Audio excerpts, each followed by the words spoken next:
Beginilah kondisi bangunan underpass atau jalan bawah tanah yang berada di Jalan Lingkar Kota Lahat, Desa Manggul, Kecamatan Lahat, Kabupaten Lahat. Pembangunan underpass yang seyogyanya menjadi akses penghubung jalan lingkar kota ini justru mubazir dan tidak bisa digunakan karena tergenang air hingga 3 meter.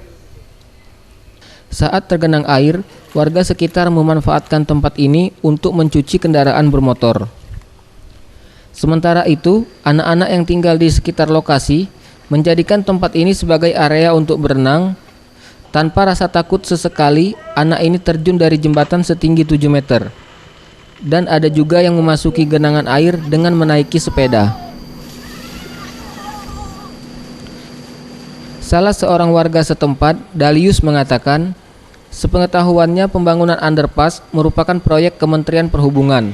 Sayangnya hingga saat ini, proyek tersebut tidak bisa digunakan karena tergenang air saat turun hujan. Setahu saya ini lokasi proyek underpass. Belum, kalau sudah kayak gini mau lewatin kendaraan. Emang kenapa belum, Pak? Ini banjir kayak gini, Pak. Jadi tempat anak-anak mandi, cuci mobil, cuci motor.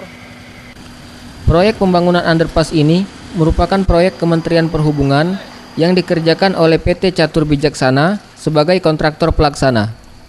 Proyek ini dibiayai menggunakan dana APBN dengan anggaran yang ditenggarai mencapai 19,8 miliar rupiah.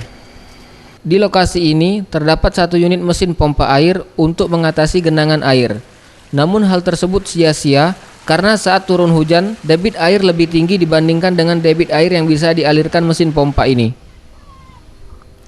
Sayangnya pembangunan underpass yang bertujuan untuk mengalihkan jalur kendaraan bertonase berat dan bus yang melintas di jalan lintas Sumatera agar tidak melintas masuk ke dalam kota Lahat ini justru mubazir dan beralih fungsi. Zulfikri, Sriwijaya TV.